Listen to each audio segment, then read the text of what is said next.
Hey guys, what's up? So this is a topic that I've talked about in the past, but there's just been like little snippets here and there. I haven't really made a full video on it, at least from what I can recall. And I feel like going into the next generation, this is something that is uh, pertinent to bring up right now at the end of the current generation, and it's basically to more or less inform you all about how I think of the topic. So if you can't read the title for whatever reason, this is my feelings on PC and the whole console thing. All right, not the war between the two, but what I feel that how I feel about the platform itself, and how I also feel about the console itself. Because a lot of you guys are gonna be surprised about what I say here. I built my computer back in 2012. Yes, January 2012. So I've been, I want to say, a PC gamer for a year and a half now. Yeah, year and a half. And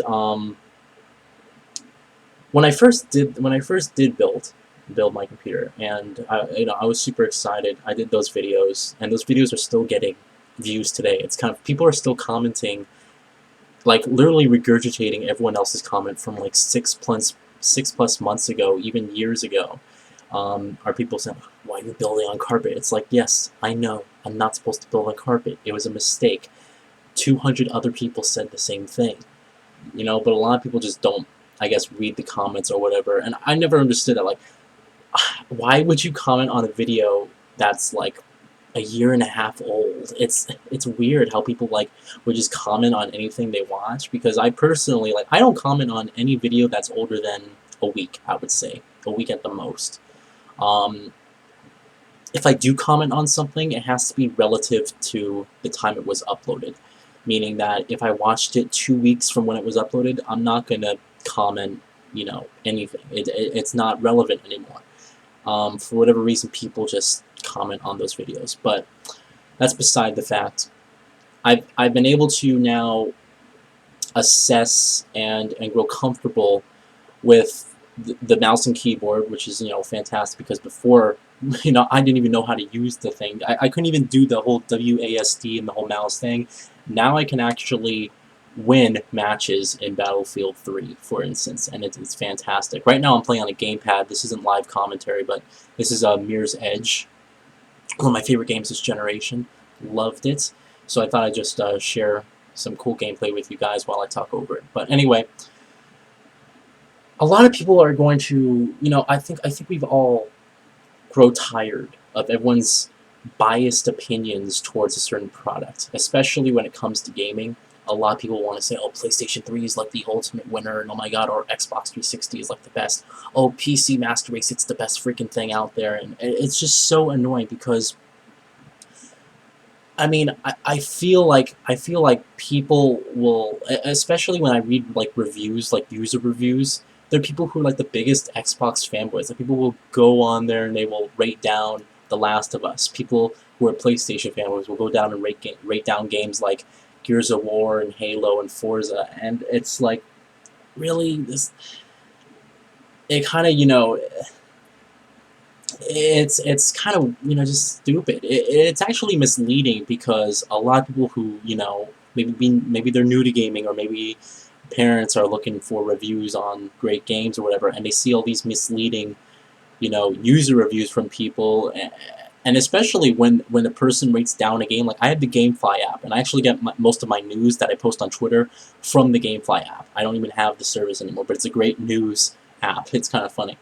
But I got I was looking at The Last of Us reviews, right, the user reviews for it, and people are rating it like 3s and 2s, and the review's like one sentence. It's so funny, because it's like, wait, that's all you have to say? And it just proves that, if you can at least write a paragraph of your opinion about, why you don't like a game or whatever, I mean, then I just don't get it. I really just don't get it. Especially some of the shorter games. I mean, Last of Us is like 15 hours, but people will go on there and say, "Oh my god, Remember Me sucks," when it's like a 6-hour game. It's like, it's only 6 hours. It's just weird how people do that. But the PC platform, What I love about it most is the fact that not only are the games graphically the best out there, but also you get to play in a native 1080p plus resolution. And because you're playing at the highest, full HD resolution, depending on, your screen resolution. I'm personally playing on a 1080p display, so that's the highest resolution that my display offers. Because you're playing on that, um, the textures are much more crisp. Everything's much more highly detailed. I mean, even Mirror's Edge, if I put this on medium to low settings, because I'm playing it in 1080p, it's going to look significantly sharper than what the console versions have to offer. And this is a beautiful game. What you're seeing right now is the highest settings possible. All right, this is max settings for Mirror's Edge. I did have to turn down the anti-aliasing due to me recording with the capture software because that takes up a lot of processor speed. But still, like games like this game came out in 2008, and it's one of the best looking games of all time. Still to this day, the graphics hold up. And even as I've been replaying some of those games I bought on Steam that I owned previously on the console. For instance, I replayed Hitman Absolution, and I thought the console version looked good. The PC version is incredible. All right, and also Tomb Raider. I just actually completed Tomb Raider on the PC, which is fantastic. I'm currently playing through BioShock Infinite at the moment, and it looks great. Again, like I think when it comes to PC, I think what developers can do with the hardware definitely shows in the latter part of this generation, meaning basically I would say from 2011, maybe 2010 and up is when we started saying, all right, this is what developers can do. It didn't, for those of you guys who don't know, I've mentioned this before, but maybe for the new subscribers or people who just haven't heard me say this, I'm not sticking with PC for this upcoming next generation. That being said, I'm not gonna just not have a PC. I mean, I'm gonna build a computer, a gaming computer, but it's gonna be much later in the next generation life cycle. It's not like I'm gonna get a brand new GTX 780 next year or whatever.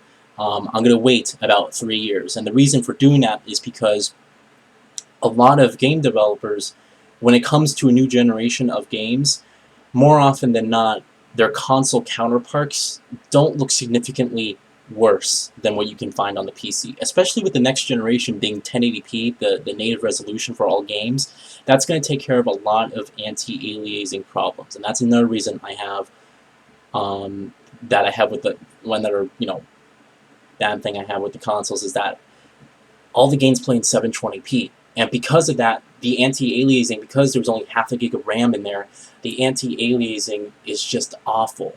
Even the prettiest games, like take The Last of Us, for instance, have lots of jaggy edges and stuff like that. And when you're a console player, you get used to it. You don't notice it much. Especially, it also matters how far you're playing from the TV. So, I mean, right now I'm uploading this in 720p HD. I captured this in... No, I did capture this in 720p, but I am playing in 1080p. And I also... The reason why, you may see a lot of little lines or whatever is because I have the sharpness turned up. I always like to turn the sharpness up when I do videos. So that's why you see a little bit of, lines and stuff like that. But anti-aliasing, for those of you who aren't technical with the terms, that's basically the jaggies, all right? It's more or less when you look at like an object that's not so close in detail, you can see like certain edges are very jagged and they're not round, and it's weird. Even like a straight line will look like a zigzag at times. That's what anti-aliasing is. And it's kind of, if you get used to it, you get used to it, especially if you're a console-only player, but, it's an annoyance. It really is. And that's another thing I like about the PC is the fact that you can play at a 1080p native resolution, and you don't have to deal, even if you don't have the anti-aliasing on, it isn't nearly as bad as the consoles. Especially, another thing to note also is that all console games have to have anti-aliasing, and they also have to have vertical sync, which locks the game at, in the console's case, 30 frames per second. And what vertical sync does is it gets rid of screen tearing. Screen tearing happens when one part of the screen gets rendered faster than the other part, and you get this weird line. You'll actually see it a lot in this video. You'll see like lines going through, and certain parts, like maybe the elevator door that's going to open, is not connected with the other part of the elevator door, and that happens a lot when you don't have the vertical sync on.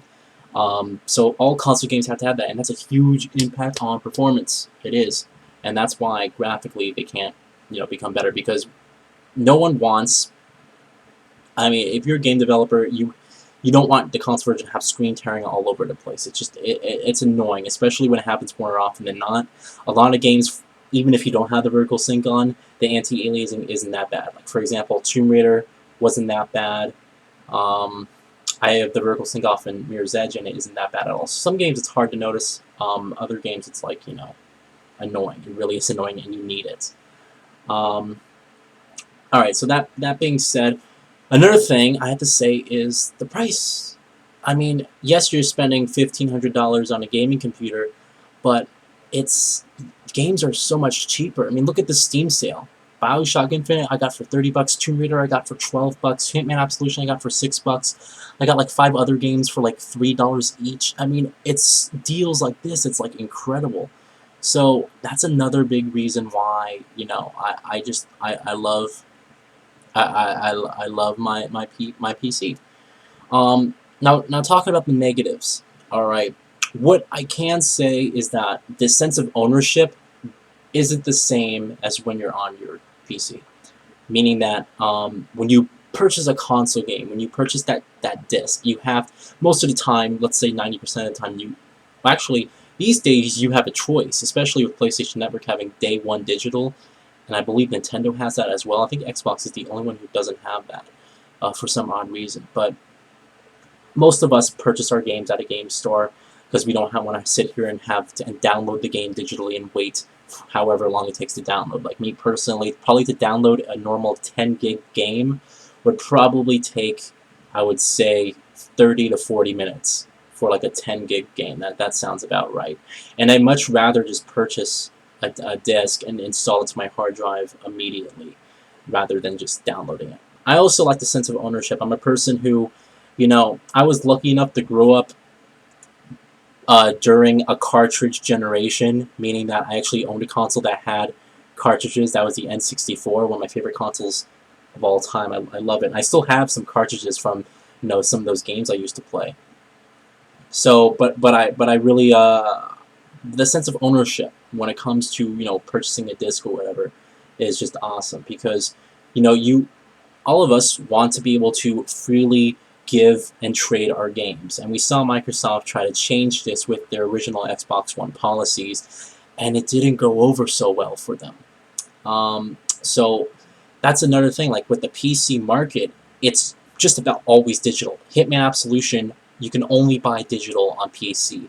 Remember Me was only digital on PC. A lot of people just don't even do disc-based games anymore on PC, and that's unfortunate for my case, because I'd rather go to GameStop and pre-order the PC and the PC version of a game and have the disc and have the box and everything. That's a lot. That's actually a main reason why I prefer getting the console version over it. Is even though that, yes, I can run it and it's going to look great graphically, I want that sense of ownership. I want to be able to hold something physically in my hand. So that's why that's a huge reason why I prefer the console.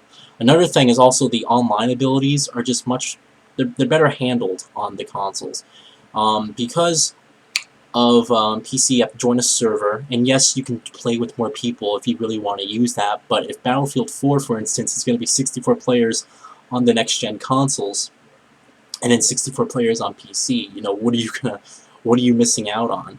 So that's another thing as well, that the sense of ownership isn't the same across all platforms. It's just not. I do love my consoles, and I'm always going to be a console gamer. I always know it, because I love the fact that I can sit down and the game's tailored to my controller, the PlayStation 3's DualShock 3, or the Xbox 360 controller. It's tailored to that controller, meaning that, for instance, Battlefield 3 on PC, if I plug in an Xbox 360 controller, the game isn't optimized really that well for it. Meaning that, yes, I can use it, but you're not... It's funny because the buttons, like if you want to melee someone or you want to pick something up, it's still the keyboard buttons. They don't change it to the ABXY buttons that the Xbox 360 had, so it's kind of confusing. And then there's other games that optimize the controller really well, like Mirror's Edge, for instance. There's also Bioshock Infinite, which I was playing, as well as Tomb Raider. So, this is my plan moving into the next generation. I'm going to get both next-gen consoles because I love console gaming and I want both consoles. It is also my duty here on YouTube to bring you guys entertaining content from all aspects of what I can offer.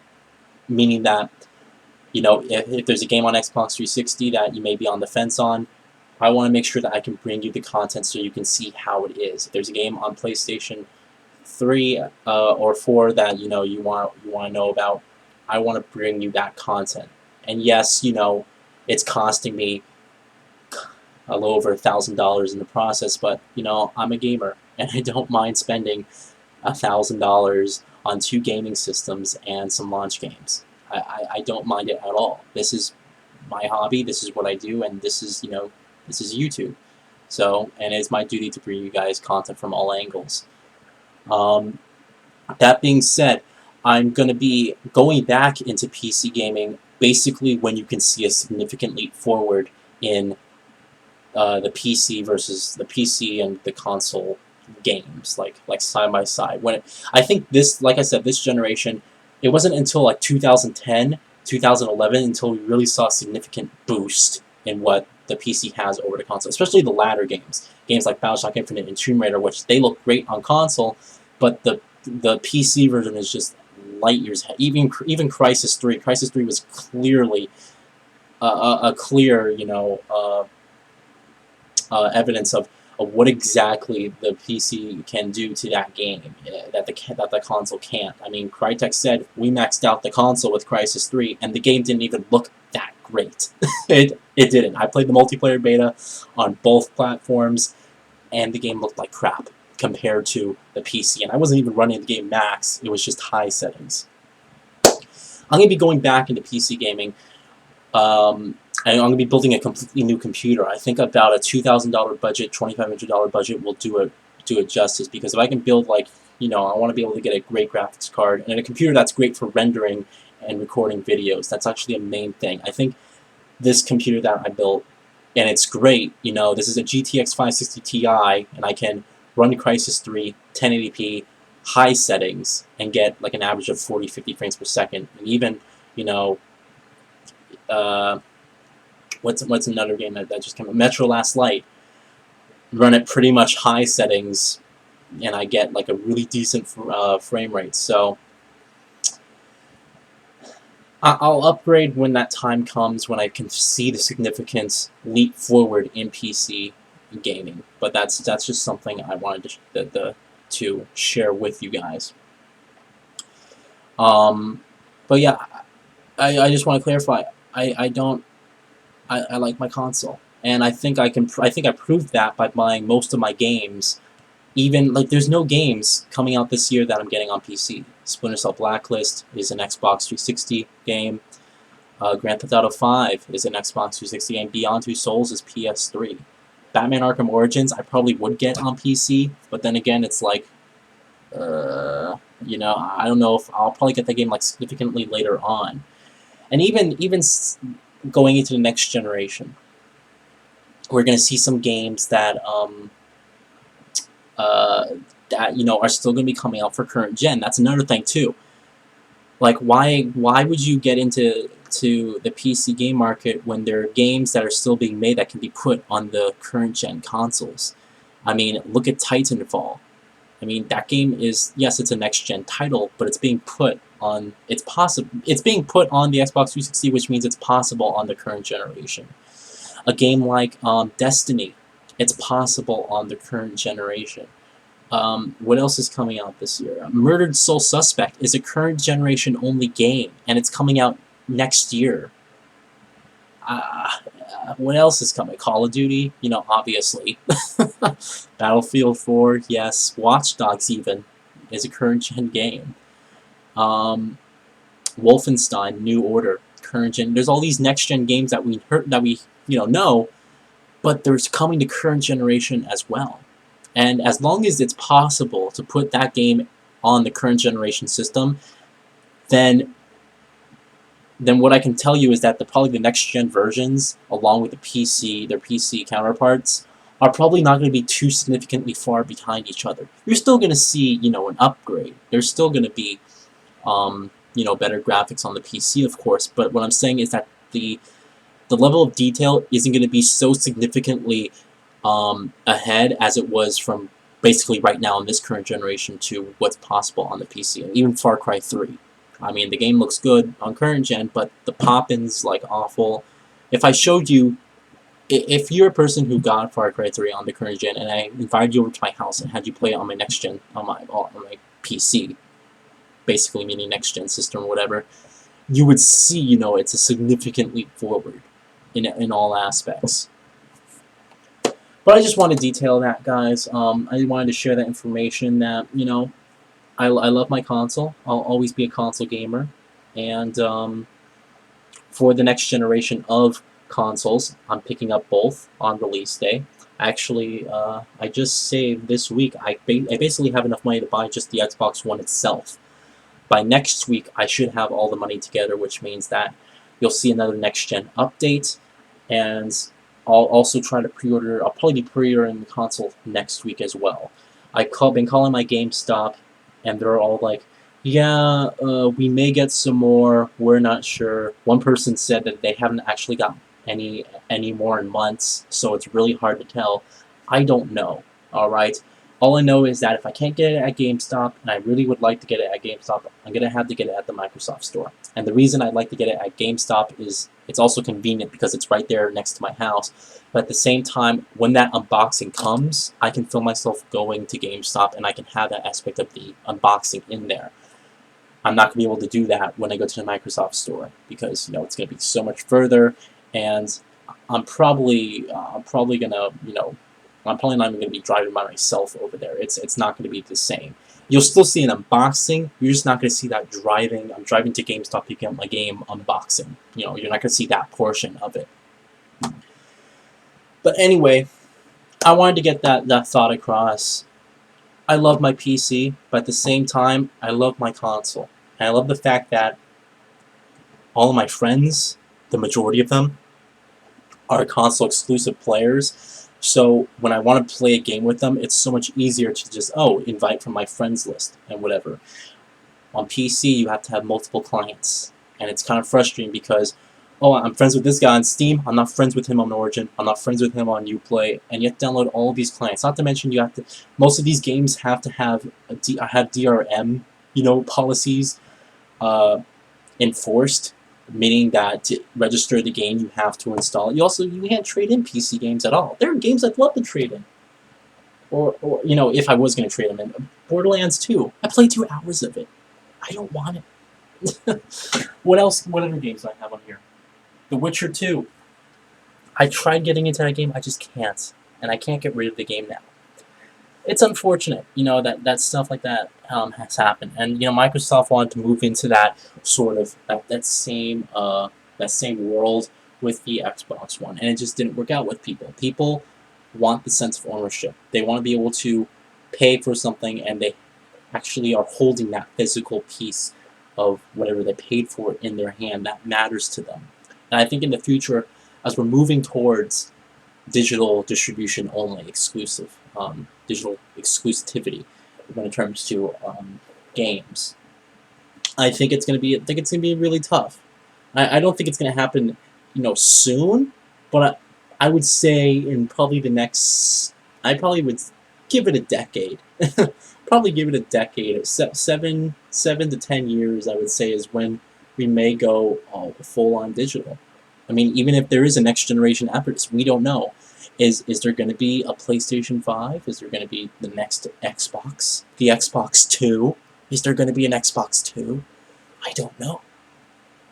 I think this generation especially I'm sorry, next generation. Yeah, especially next generation. I think the PC is going to make um, its most significant impact in the next generation. I really do think so. I think people will start going back to PC. It's going to be like how it was with the early 2000s, where it was, a lot of people who just gamed on PC, and we kind of saw that fall, this generation, but especially later this generation. I think a lot of people delve into the PC, the game market, and I think it's going to really make a huge impact in the next generation. And I think we're going to see a lot of people, including maybe some of you, you know, who are going to go and build a computer just because it's going to be a significant piece of hardware, So I'm really excited to see what's going to happen. I just don't know. I really do think though the PC is going to make a huge comeback this generation. So, but we'll definitely find out. Thank you guys for watching. I wanted to get that point across. I also just wanted to put something up in terms of content, so that's kind of why. But I'll talk to you guys later when I do have something more to put up. Oh, um, another I forgot to mention this because I totally forgot it was coming out. Next week when I'm picking up Splinter Cell, I'm also going to be picking up The Walking Dead on PlayStation Vita. It's actually being released physically, which I didn't even know until just recently. So I'm going to be picking up the game. You'll see like a double unboxing there. It's only like $25 on Vita, and I didn't play it. I missed it when it was on PS3 and Xbox 360. So I'm going to try and pay attention to my Vita. I'm going to give it a reason to turn on through getting it for getting The Walking Dead on the Vita. And we'll see that. So expect a double unboxing come, no, August 20th. Yes, that date, August 20th. And pretty much, yeah, that will be it. So I'll see you guys later. Have a great day, and most likely the next video you'll see will be the next-gen update, probably coming at the end of this week, unless there's something I can really think of to put out, maybe like a vlog or something like that, that I can put out sometime between there. But other than that, guys, it's been a boring, long summer. It's definitely been a long summer. It felt like forever. But I'll see you guys for whatever video I can put up. So have a good day, and thanks for watching. Let me know what your thoughts on this, especially some of you who are PC owners. Let me know what you think about, in a non-biased way. Don't sit here and have an argument. We're just trying to get our points across, all right? But in a non-biased way, tell me why you agree or disagree with me, or why maybe you prefer the console over PC or vice versa. Talk to you guys later. Have a great day. Bye.